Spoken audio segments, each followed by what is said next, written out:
Friends, welcome back to my YouTube channel Sai Khushi creations. आज की इस वीडियो में मैं आपके लिए उत्पन्ना एकादशी की कथा और उसका महात्म्य लेकर आई हूँ। उत्पन्ना एकादशी मार्ग शीर्ष मास, जिसे अगहन मास भी बोला जाता है, उसके कृष्ण पक्ष की एकादशी होती है। यह सबसे बड़ी एकादशी होती है। मान्यता है कि उत्पन्ना एकादशी के दिन एकादशी माता का जन्म हुआ था, इसलिए इस दिन को उत्पन्ना एकादशी कहा जाता है। उत्पन्ना एकादशी का महत्व। धर्मराज युधिष्ठिर कहने लगे कि हे भगवान, मैंने कार्तिक शुक्ल एकादशी अर्थात प्रबोधिनी एकादशी का सविस्तार वर्णन सुना है। अब आप कृपा करके मुझे मार्गशीर्ष माह के कृष्ण पक्ष की एकादशी के विषय में भी बतलाइए। इस एकादशी का क्या नाम है तथा इसके व्रत का क्या विधान है, इसकी विधि क्या है, इसका व्रत करने से किस फल की प्राप्ति होती है, कृपया यह सब विधान पूर्वक मुझसे कहिए। भगवान श्री कृष्ण बोले, मार्गशीर्ष माह के कृष्ण पक्ष में आने वाली इस एकादशी को उत्पन्ना एकादशी कहा जाता है।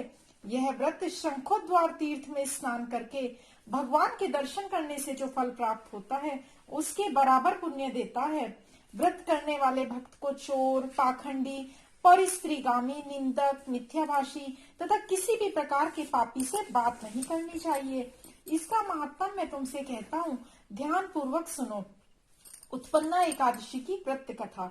युधिष्ठिर कहने लगे कि हे भगवान, आपने हजारों यज्ञ और लाख गोदान को भी एकादशी व्रत के बराबर नहीं बताया, सो यह तिथि सब तिथियों से उत्तम कैसे हुई, कृपया करके ये आप मुझे बताइए।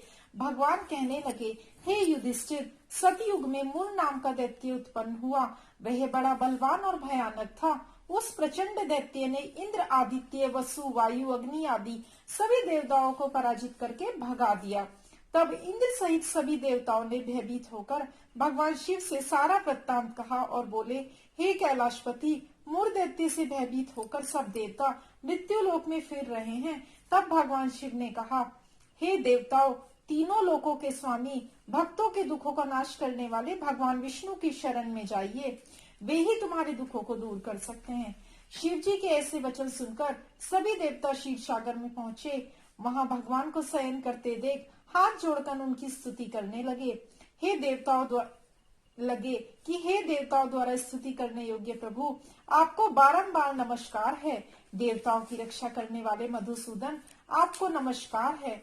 आप हमारी रक्षा करें। दैत्यों से भयभीत होकर हम सब आपकी शरण में आए हैं। आप इस संसार के कर्ता, माता पिता, उत्पत्ति और पालन करता और संहार करने वाले हैं। सबको शांति प्रदान करने वाले हैं। आकाश और पाताल भी आप ही हैं। सबके पितामह हैं। ब्रह्मा, सूर्य, चंद्र, अग्नि, सामग्री, होम, आहुति, मंत्र, तंत्र, जप, यज्ञ, मान, यज्ञ, कर्म, कर्ता, भोक्ता भी आप ही हैं। यजमान भी आप ही हैं। आप सर्व व्यापक हैं। आपके सिवा तीनों लोकों में चर तथा अचर कुछ भी नहीं है। हे प्रभु, हे भगवान, दैत्यों ने हमको जीत कर स्वर्ग से भ्रष्ट कर दिया है और हम सब देवता इधर उधर भागे भागे फिर रहे हैं। आप उन दैत्यों से हम सबकी रक्षा करें। इंद्र के ऐसे वचन सुनकर भगवान विष्णु कहने लगे कि हे इंद्र, ऐसा मायावी दैत्य कौन है जिसने सब देवताओं को जीत लिया है?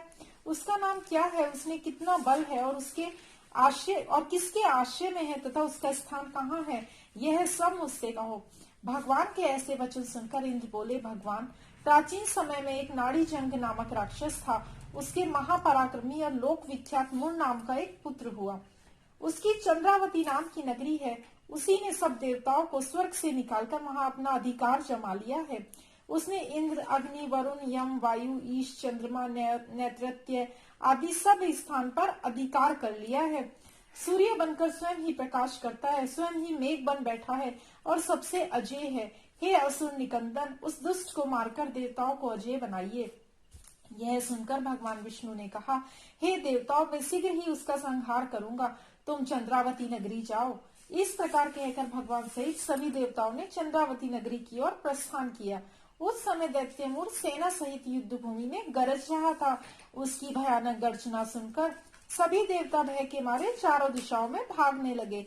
जब स्वयं भगवान रणभूमि में आए तो दैत्य उन पर भी अस्त्र शस्त्र आयुध लेकर दौड़े। भगवान ने उन्हें सर्प के समान अपने बाणों से बींध डाला। बहुत से दैत्य मारे गए, केवल मूर बचा रहा। वह अविचल भाव से भगवान के साथ युद्ध करता रहा। भगवान जो भी तीक्ष्ण बाण चलाते वह उसके लिए पुष्प सिद्ध होता। उसका शरीर छिन्न भिन्न हो गया, किंतु वह लगातार युद्ध करता रहा। दोनों के बीच मल्ल युद्ध भी हुआ।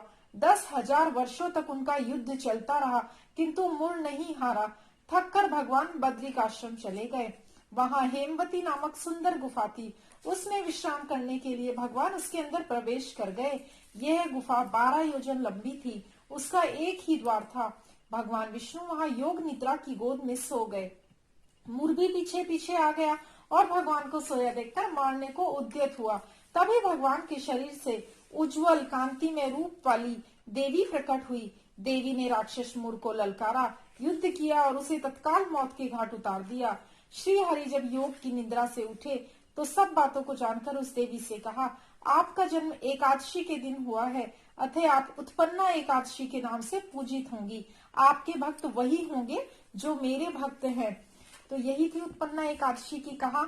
ओम नमो भगवते वासुदेवाय, ओम नमो नारायणाय। जय श्री कृष्णा, जय श्री एकादशी माता। तो अगर आपको कथा अच्छी लगी हो तो इस कथा को लाइक करें, अपने फ्रेंड्स एंड फैमिली के साथ शेयर करें और मेरे चैनल साई खुशी क्रिएशंस को भी सब्सक्राइब जरूर करें। Thank you very much.